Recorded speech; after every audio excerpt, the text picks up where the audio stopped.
আসলতে জানিব মন যায় ন ব্লেক হোল কি হয় আৰু ই কেনেকৈ সৃষ্টি হ'ল আৰু যদি কেনেবাকৈ ব্লেক হোলত পৰি যোৱা হয় তেতিয়া কি হ'ব আজি তাৰ ওপৰত আলোচনা কৰিম। ব্লেক হোল আসলতে কি হয়? ব্লেক হোল হ'ল মহাকাশৰ একোটা বিশেষ অঞ্চল য'ৰ পৰা একোৱেই আনকি পোহৰো ওলাই যাব নোৱাৰে।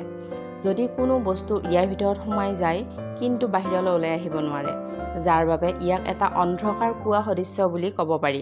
ভাবিলে আচৰিত লাগে যে সকলোতকৈ বেগত গতি কৰা পোহৰে যদি ই নিজৰ মাজলৈ টানি নিব পাৰে তেন্তে ভাবকচোন ই কিমান শক্তিশালী হ'ব লাগিব। ব্লেক হোল ব্ৰহ্মাণ্ডত থকা এনেকুৱা এটা গহ্বৰ যাৰ ভিতৰত কিমান অজস্ৰ বস্তু সোমাই আছে সেইটো আমাৰ কল্পনাৰো বাহিৰত। ইয়াৰ গভীৰতা ইমানেই বিশাল যে ই সকলো বস্তু গিলি থ'ব পাৰে। ইয়াৰ মধ্যাকৰ্ষণ শক্তি অধিক পৰিমাণে বেছি, যাৰ বাবে ইয়াৰ ওচৰৰ সকলো বস্তু ই গিলি থয়। আনকি একোটা ডাঙৰ ডাঙৰ ব্লেক হোলে সৰু সৰু ব্লেক হোল খাই দিব পাৰে আৰু ই যিমানেই খাব সিমানেই ইয়াৰ গভীৰতা বাঢ়ি গৈ থাকিব। ব্লেক হোলে যেতিয়া ইয়াৰ ওচৰৰ অবজেক্টবোৰ খাই দিয়ে তেতিয়া তাৰ পৰা অত্যধিক শক্তি ৰশ্মি বাহিৰলৈ ওলাই অহা দেখা যায়, যিটোক হাই এনাৰ্জিৰ গামা ৰশ্মি বুলি কোৱা হয়। আৰু ইয়াক দেখাটো আৰু ইয়াৰ ওপৰত ষ্টাডি কৰাটো বিজ্ঞানীসকলৰ বাবে সম্ভৱ হৈ উঠে। আপুনি জানেনে ব্লেক হোলৰ সৃষ্টি কেতিয়া হৈছিল? যেতিয়া এটা বৃহৎ তৰাৰ মৃত্যু হৈছিল তেতিয়া সেই তৰাৰ পৰা ব্লেক হোলৰ সৃষ্টি হয়। এটা জীৱন্ত তৰাৰ ভিতৰত দুটা ফ'ৰ্চ থাকে, এটা হ'ল গ্ৰেভিটেশ্যনেল ফ'ৰ্চ আৰু আনটো হ'ল তৰাৰ ভিতৰত থকা ফিউজন ৰিয়েকশ্যনৰ ফ'ৰ্চ। এই দুয়োটা ফ'ৰ্চে এটা আনটোৰ বিপৰীতে কাম কৰে। গ্ৰেভিটেশ্যনেল ফ'ৰ্চে তৰাটোক চিকৰ কৰিব বিচাৰে আৰু ফিউজন ৰিয়েকশ্যনেল ফ'ৰ্চে ইয়াক বিস্তাৰিত কৰিব বিচাৰে। আৰু যেতিয়ালৈকে এই দুয়োটাই ইকুৱেল বেলেঞ্চত কাম কৰি থাকে তেতিয়ালৈকে চব ঠিকে থাকে, কিন্তু যেতিয়াই ইয়াৰ বেলেঞ্চ নোহোৱা হৈ যায় তেতিয়াই তৰাৰ বিস্ফোৰণ হয় আৰু তৰাৰ মৃত্যু হয়। আৰু এই প্ৰচেছটো তেতিয়াৰ পৰা আৰম্ভ হয় যেতিয়াৰ পৰা তৰাৰ ভিতৰত থকা নিউক্লিয়াৰ ফিউলবোৰ শেষ হ'বলৈ ধৰে, যাৰ কাৰণে তৰাটোৰ সকলোবোৰ প্ৰেছাৰ কমিবলৈ ধৰে আৰু তাৰ সকলোবোৰ ফ'ৰ্চ নোহোৱা হৈ যায়, আৰু যাৰ বাবে তৰাটোৰ গ্ৰেভিটিবোৰ বেলেঞ্চ কৰিবলৈ ফ'ৰ্চ নোহোৱা হৈ যায়।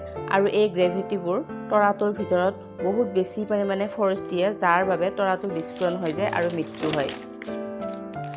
আৰু এই মৃত্যু হোৱা তৰাৰ পৰাই ব্লেক হোলৰ সৃষ্টি হয়।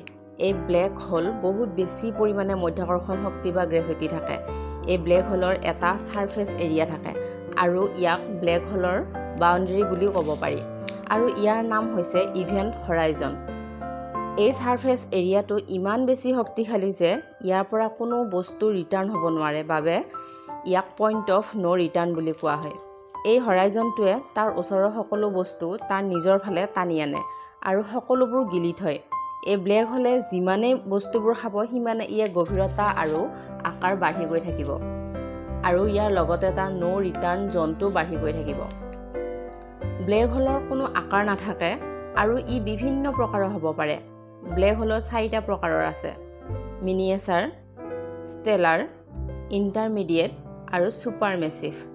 সকলোতকৈ সৰু ব্লেক হোলটো হৈছে মিনিয়েচাৰ। বৈজ্ঞানিকসকলৰ মতে এই ব্লেক হোলটোৰ আকাৰ এটা ছিংগল এটমৰ সমান, কিন্তু ইয়াৰ ভিতৰভাগ বহুত গভীৰ। মিনিয়েচাৰতকৈ অলপ ডাঙৰ ব্লেক হোল হৈছে ষ্টেলাৰ, আৰু ইয়াৰ আকাৰ আমাৰ সূৰ্যতকৈ 20 গুণে ডাঙৰ হ'ব পাৰে। আৰু এনেকুৱা বিশাল ব্লেক হোল আমাৰ গেলেক্সিত বহুতো আছে। আৰু ইণ্টাৰমিডিয়েট মাছ ব্লেক হোল ষ্টেলাৰ ব্লেক হোলতকৈ ডাঙৰ আৰু ছুপাৰমেছিভ ব্লেক হোলতকৈ সৰু। আৰু ছুপাৰমেছিভ ব্লেক হোল ই হৈছে সকলোতকৈ ডাঙৰ আৰু ভয়ংকৰ ব্লেক হোল। ইয়াৰ আকাৰ আৰু আকৃতি আমাৰ সূৰ্যটোৰ নিচিনা 1 মিলিয়নটা সূৰ্যৰ আকৃতিৰ সমান। বৈজ্ঞানিকসকলৰ মতে এই ছুপাৰমেছিভ ব্লেক হোল প্ৰতিটো ডাঙৰ গেলেক্সিৰ কেন্দ্ৰত থাকে। ফ্ৰেণ্ডছ, এই ব্লেক হোল আমাৰ বাবে বহুত ৰহস্যৰ বিষয়, আৰু ইয়াৰ ওপৰত জনাৰ যি আমাৰ আগ্ৰহ আৰু হেঁপাহ সেয়া কেতিয়াও শেষ নহয়। ব্লেক হোলৰ ওপৰত মোৰ এই ভিডিঅ'টো আপোনালোকৰ কেনেকুৱা লাগিল কমেণ্ট কৰি জনাব, আৰু যদি ভাল লাগিল তেন্তে প্লিজ লাইক কৰি দিব আৰু মোৰ চেনেলটো ছাবস্ক্ৰাইব কৰি দিব। ধন্যবাদ।